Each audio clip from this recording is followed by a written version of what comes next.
السلام علیکم۔ میں آپ کی اسلامیات کی ٹیچر ہوں۔ امید ہے آپ سب خیریت سے ہوں گے۔ آج کا ہمارا ٹاپک ہے نماز۔ نماز کو عربی میں صلاۃ کہتے ہیں۔ صلاۃ کے لغوی معنی دعا کے ہیں۔ نماز اللہ کی عبادت میں شامل ہے۔ اللہ تعالیٰ نے ہمیں بہت سی نعمتوں سے نوازا ہے، ہمیں پیدا کیا، صحت دی، ہمیں جسمانی آزادی دیے، رہنے کے لیے گھر دیا، کھانے پینے کی بے شمار چیزیں دی، ماں باپ بہن بھائی دیے، اور سب سے بڑھ کر ہمیں مسلمان بنایا۔ ہمیں سیدھا راستہ دکھانے کے لیے ہمارے پیارے نبی حضرت محمد صلی اللہ علیہ وآلہ وسلم کو بھیجا اور ان پہ قرآن نازل فرمایا۔ اب اتنی ساری نعمتیں ملنے پر ہمارا کیا کام ہے کہ ہم کیا کریں؟ ہمارا یہ فرض بنتا ہے کہ ہم اللہ کا شکر ادا کریں، اس کے تمام احکامات پر عمل کریں، اس کی عبادت کریں۔ اب عبادت کا طریقہ بھی ہمیں نبی کریم صلی اللہ علیہ وآلہ وسلم کے ذریعے اللہ تعالیٰ نے سکھایا، جس کو ہم نماز کہتے ہیں۔ قرآن میں اس کو صلاۃ کا نام دیا گیا ہے۔ نماز کی اہمیت۔ دین اسلام میں نماز کی بہت اہمیت ہے۔ ارکان اسلام میں کلمہ توحید کے بعد دوسرا اہم رکن نماز ہے۔ نماز وہ عبادت ہے جو تمام مسلمانوں پر یکساں فرض ہے۔ نماز مسلم اور غیر مسلم کے درمیان فرق ظاہر کرتی ہے۔ ارکان اسلام ہمارے پاس 5 ہیں۔ سب کو پتہ ہے کیا کیا ہے؟ کلمہ توحید، نماز، روزہ، زکوٰۃ، حج۔ اس ارکان اسلام میں نماز دین اسلام کا دوسرا اہم حصہ ہے۔ نماز اللہ تعالیٰ کی عبادت اور شکر ادا کرنے کا بہترین ذریعہ ہے۔ نماز کے ذریعے ہی ہم اللہ پر ایمان اور اس کی فرمانبرداری کا اظہار کر سکتے ہیں۔ قیامت کے دن سب سے پہلا سوال جو ہوگا وہ نماز کے بارے میں ہی ہوگا۔ قرآن مجید میں بھی بار بار نماز ادا کرنے کی تاکید فرمائی گئی ہے۔ اللہ تعالیٰ نے کئی مقامات پر نماز کے حوالے سے فرمایا، نماز پڑھا کرو اور زکوٰۃ دیا کرو اور اللہ کے آگے جھکنے والوں کے ساتھ جھکا کرو۔ اسی طرح دوسری جگہ ارشاد فرمایا اللہ تعالیٰ نے، نماز قائم رکھو اور زکوٰۃ دیتے رہو۔ ایک اور جگہ اللہ تعالیٰ کا ارشاد ہے، وہ مومن کامیاب ہوئے جو اپنی نماز میں عاجزی کرتے ہیں۔ رسول اللہ صلی اللہ علیہ وآلہ وسلم کو بھی توحید کے بعد جو حکم ملا پہلے تو وہ اللہ کی طرف سے نماز ہی کا ملا تھا۔ آپ صلی اللہ علیہ وآلہ وسلم نے بھی بار بار نماز قائم کرنے کا حکم دیا ہے۔ آپ صلی اللہ علیہ وآلہ وسلم نے ارشاد فرمایا کہ وقت پر نماز ادا کرو۔ آپ صلی اللہ علیہ وآلہ وسلم نے ایک دوسری جگہ ارشاد فرمایا کہ جس نے جان بوجھ کر نماز چھوڑ دی اس نے اللہ تعالیٰ کی ناشکری کی۔ ہم نماز پڑھ کر اس بات کا ثبوت پیش کرتے ہیں کہ ہم اللہ کو ماننے والے ہیں اور اس کی عبادت کرتے ہیں اور اسی کے سامنے جھک کر بندگی کا اظہار کرتے ہیں، بندگی، تابعداری کا، فرمانبرداری کا اظہار کرتے ہیں۔ ہم مسلمان ہیں اور مسلمان ہونے کے ناطے ہم پر فرض ہے کہ ہم 5 وقت کی نماز پڑھیں۔ نماز ہی اللہ تعالیٰ کی سچی محبت اور فرمانبرداری کی نشانی ہے۔ نماز پڑھ کر ہی ہم یہ ظاہر کرتے ہیں کہ ہم ہر وقت اللہ کو یاد کرتے ہیں، اللہ کو ایک مانتے ہیں، اللہ کے ساتھ کسی کو شریک نہیں ٹھہراتے اور صرف اسی کی عبادت کرتے ہیں۔ ہمیں چاہیے کہ ہم اللہ تعالیٰ اس کے رسول اللہ صلی اللہ علیہ وآلہ وسلم کے فرمان کے مطابق ان کی مکمل اطاعت کریں، ان کا حکم مانیں، ان کا کہنا مانیں اور نماز میں کوئی کوتاہی نہ کریں۔ یعنی ہمیں چاہیے کہ اللہ تعالیٰ نے اور اللہ کے رسول نے ہمیں جو جو حکم دیا ہے وہ ہم مانیں اور نماز میں ہم غفلت نہ برتیں، اس میں ہم کوتاہی نہ کریں، اس میں ہم بے پرواہی نہ دکھائیں، خود بھی نماز پڑھیں اور دوسروں کو بھی نماز پڑھنے کی ہدایت کریں۔ نماز ایک ایسا فریضہ ہے کہ جسے کسی حالت میں چھوڑنے کی اجازت نہیں۔ بیماری کی حالت میں بھی نماز نہیں چھوڑنی چاہیے۔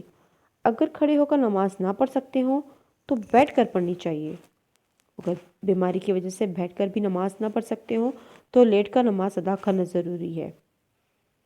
ہمیں خود بھی نماز کی عادت ڈالنی چاہیے اور دوسروں کو بھی کہنا چاہیے کہ وہ نماز پڑھیں تاکہ ہم دنیا اور آخرت دونوں میں کامیاب ہو سکیں۔ آپ صلی اللہ علیہ وآلہ وسلم کا ارشاد ہے، الصلاۃ عماد الدین، نماز دین کا ستون ہے۔ دوسری جگہ آپ صلی اللہ علیہ وسلم نے ارشاد فرمایا، نماز جنت کی کنجی ہے، نماز مومن کی معراج ہے۔ نماز یہ ہے کہ ہم اپنے رب سے ڈائریکٹ بات کر سکتے ہیں، ہم مانگ سکتے ہیں۔ جب ہمارے پیارے پیغمبر حضرت محمد صلی اللہ علیہ وآلہ وسلم معراج پر تشریف لے گئے تو اپنے ساتھ اس امت کے لیے نماز کو تحفہ لائے۔ پھر جبرائیل امین علیہ السلام نے زمین پر حاضر ہو کر پانچوں نمازوں کی ادائیگی کا طریقہ اور ان کی اوقات کی تعلیم دی، جس کے ذریعے ہم اپنے رب کو راضی کر سکیں، اپنی بخشش کر سکیں، منتیں کر سکیں، حاجتیں کر سکیں، حاجتیں بیان کر سکیں، اپنی فریاد اللہ کو سنا سکیں اور اپنے رب سے دنیا اور آخرت کی کامیابی کے لیے دعا مانگ سکیں۔ نماز ہی وہ بہترین ساتھی ہے جو قبر تک آپ کا ساتھ دیتی ہے۔ نماز ہمیں برائیوں سے، بے حیائی سے روکتی ہے۔ اگر ہم یہ احساس رکھیں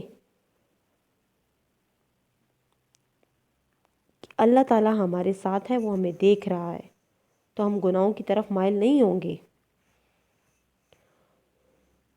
فضیلت، آپ صلی اللہ علیہ وآلہ وسلم نے نماز کی بہت فضیلت یعنی بڑائی بیان کی ہے۔ ایک مرتبہ صحابہ کرام رضی اللہ تعالیٰ عنہ کی محفل تھی۔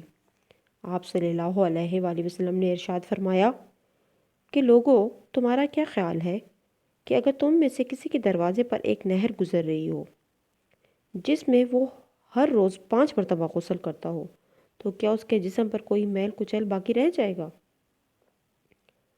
صحابہ کرام رضی اللہ تعالیٰ عنہ نے عرض کیا کہ یا رسول اللہ، اس کے جسم پر تو کوئی میل کچیل باقی نہ رہے گا۔ آپ صلی اللہ علیہ وآلہ وسلم نے فرمایا، بالکل یہی مثال 5 نمازوں کی ہے۔ اگر ہم 5 وقت کی نماز پڑھیں گے تو اللہ تعالیٰ اسی طرح ہماری خطاؤں کو، ہمارے گناہوں کو مٹا دے گا۔ ایک اور جگہ نماز کی بڑائی بیان کرتے ہوئے ابو ذر غفاری بیان کرتے ہیں کہ رسول اللہ صلی اللہ علیہ وآلہ وسلم سردیوں کے موسم میں ایک دن کہیں باہر تشریف لے جا رہے تھے۔ موسم خزاں کی وجہ سے درختوں کے جو پتے تھے وہ ٹہنیوں سے خود بخود جڑ رہے تھے۔ رسول اللہ صلی اللہ علیہ وآلہ وسلم نے ایک درخت کی 2 شاخیں پکڑ لیں اور انہیں ہلایا تو پتے تیزی سے جڑنے لگے۔ رسول اللہ صلی اللہ علیہ وآلہ وسلم نے مجھے مخاطب کر کے فرمایا، اے ابو ذر، میں نے کہا یا رسول اللہ حاضر ہوں۔ اللہ کے رسول نے فرمایا، جب ایک مسلمان خالص اللہ کی رضا کے لیے نماز ادا کرتا ہے تو اس کے گناہ یوں جڑ جاتے ہیں جس طرح اس درخت سے یہ پتے جڑ رہے ہیں۔ یعنی نماز اسلام کا ایک اہم فریضہ ہے۔ عبادت میں سب سے اشرف اور افضل عبادت نماز ہے، اس لیے اس کو پابندی کے ساتھ پڑھیں، خود بھی پابندی سے پڑھیں اور دوسروں کو بھی نماز کی تلقین کریں۔ ایک حدیث میں ہے کہ جب بچہ 7 سال کا ہو جائے تو اس کو نماز سکھانی چاہیے، اور جب بچہ 10 برس کا ہو جائے اور وہ نماز نہ پڑھے تو اسے سزا دینی چاہیے۔ اگر ہم یہ احساس رکھیں کہ اللہ تعالیٰ ہر وقت ہمارے ساتھ ہے اور وہ ہمیں دیکھ رہا ہے، تو یہ احساس ہمیں برے کاموں سے روکتا ہے اور اچھے کاموں کی طرف مائل کرتا ہے۔ یہ تقویٰ کھلاتا ہے۔ تقویٰ پرہیزگاری کو کہتے ہیں۔ باقاعدگی کے ساتھ نماز پڑھنے سے انسان میں تقویٰ پیدا ہو جاتا ہے۔ جب ہم روزانہ باقاعدگی سے نماز پڑھتے ہیں، یعنی کوئی نماز ہم نہ قضا کرتے ہیں اور نہ چھوڑتے ہیں، تو ہمارے اندر پرہیزگاری پیدا ہو جاتی ہے۔ یعنی پرہیزگاری ایسے پیدا ہو جاتی ہے کہ ہم خود کو گناہوں سے دور رکھتے ہیں۔ ہم یہ خیال کرتے ہیں کہ اللہ ہمیں دیکھ رہا ہے، اور یہی احساس ہمیں اللہ کے قریب کر دیتا ہے۔ اس کے علاوہ نماز پڑھنے سے انسان میں نظم و ضبط، ایک ترتیب، اخوت، بھائی چارہ، ہمدردی، اتحاد، مساوات اور وقت کی پابندی جیسی خوبیاں پیدا ہو جاتی ہیں۔ یعنی ہم ہر قسم کی برائیوں سے دور رہتے ہیں، خود کو دور رکھتے ہیں۔ نماز سے ہر کام میں نظم و ضبط یعنی ترتیب کا سبق ملتا ہے، اتفاق و اتحاد پیدا ہوتا ہے آپس میں۔ بجماعت نماز سے ایک دوسرے کے حالات سے آگاہی حاصل ہوتی ہے۔ نماز پڑھنے والوں میں ہمدردی اور محبت پیدا ہوتی ہے۔ بجماعت نماز مساوات کی علامت ہے اور یہ انسان کے اندر وقت کی پابندی کی عادت بھی ڈالتی ہے۔ جب ہم نماز پڑھتے ہیں تو ہمیں نماز کے فرائض کا پتہ ہونا چاہیے اور ان کا خیال رکھنا چاہیے، کیونکہ جب تک ہمیں ان فرائض کا پتہ نہیں ہوگا ہم ان فرائض پر صحیح طریقے سے عمل نہیں کر سکیں گے، اور جب عمل نہیں کر سکیں گے تو ہماری نماز بھی قبول نہیں ہوگی۔ تو آئیں ہم فرائض نماز کے بارے میں پڑھتے ہیں۔ نماز کے فرائض دو قسم کے ہیں۔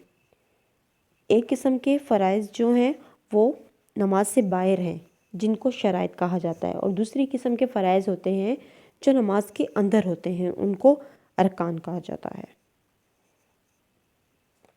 لیکن جب ہم کسی سے ملنے جاتے ہیں تو پوری طرح تیار ہو کر جاتے ہیں اور اس بات کا پورا خیال رکھتے ہیں کہ کہیں کوئی کمی نہ رہ جائے۔ اسی طرح جب ہم نماز میں اپنے رب کے سامنے حاضر ہوتے ہیں تو اس میں بھی ہمیں چاہیے کہ ہم ادب سے حاضر ہوں، نماز شروع کرنے سے پہلے تیار ہو کر جائیں۔ اس کے لیے ہمیں ان باتوں کا خیال رکھنا ضروری ہے جن کے بغیر نماز شروع ہی نہیں ہوتی۔ انہیں شرائط کہتے ہیں، اور وہ یہ ہے کہ سب سے پہلے ہے ہمارے پاس اس میں طہارت۔ ٹھیک ہے، یہ ہمارے پاس شرائط ہے، اور شرائط میں ہمارے پاس سب سے پہلے ہے طہارت۔ طہارت سے مراد ہے کہ ہم گندگی و ناپاکی سے پاک ہوں، خواہ وہ ظاہری ہو یا باطنی۔ اس کا حکم اسلام نے دیا ہے کہ جسم پاک ہو جائے اور نماز درست طریقے سے ادا ہو جائے۔ پھر اس کے آگے طہارت کی اقسام بھی ہیں، طہارت صغریٰ اور طہارت کبریٰ۔ ٹھیک ہے، ان دونوں کو دیکھنا چاہیے۔ طہارت صغریٰ سے مراد ہمارا وضو ہے، طہارت کبریٰ غسل کو کہتے ہیں۔ ٹھیک ہے، پھر ہمارے پاس نماز کی شرائط میں دوسرا آ جاتا ہے ستر۔ ستر سے مراد جسم کو چھپانا ہے یا پھر جسم کو ڈھانپنا ہے۔ اس میں کیا ہے کہ مرد کا جو ستر ہے وہ ناف سے لے کر گھٹنوں تک ہوتا ہے، اور عورت کا ستر صرف چہرے، ہاتھ اور پاؤں کا صرف نظر آنا ہوتا ہے، باقی پورے جسم کو چھپانا ہوتا ہے۔ ٹھیک ہے، قبلہ رخ کھڑے ہونا، نماز پڑھتے وقت قبلہ یعنی بیت اللہ کی طرف رخ کرنا چاہیے۔ نماز میں چہرے کا کعبہ شریف کی طرف ہونا شرط ہے۔ مکہ مکرمہ میں موجود خانہ کعبہ کی سمت کو قبلہ کہتے ہیں۔ دنیا کے تمام مسلمان خانہ کعبہ کی طرف رخ کر کے نماز پڑھتے ہیں، ہمیں بھی اسی طرف رخ کر کے نماز پڑھنی چاہیے۔ پھر وقت ہے ہمارے پاس، تو اللہ نے 5 نمازوں کے 5 وقت مقرر کیے، جیسے فجر، ظہر، عصر، مغرب، عشاء۔ اگر ہم ان نمازوں کو وقت پر ادا نہ کریں گے تو ہماری نماز نہیں ہوگی یا پھر ہماری نماز قضا ہوگی۔ جیسے کہ ترجمہ ہے، اللہ تعالیٰ کا ارشاد ہے قرآن مجید میں، بے شک نماز مومنوں پر مقررہ اوقات میں ادا کرنا فرض ہے۔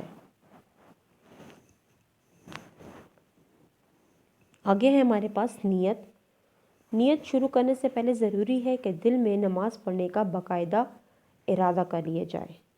نیت کے الفاظ زبان سے بھی ادا کیے جا سکتے ہیں، وہ آپ جو بھی آپ زبان بولتے ہیں اس میں بھی ادا کر سکتے ہیں، آپ عربی میں بھی اس کو ادا کر سکتے ہیں۔ اب ہم نماز کے ارکان کے بارے میں پڑھیں گے جو کہ نماز کے اندر ہوتے ہیں، اور اس کا خیال رکھنا بھی بہت ضروری ہے، ورنہ ہماری نماز نہیں ہوگی۔ سب سے پہلے ہے تکبیر تحریمہ۔ تکبیر کے معنی ہے اللہ تعالیٰ کی بڑائی بیان کرنا، اور تحریم کے معنی ہے کسی چیز کو حرام قرار دینا۔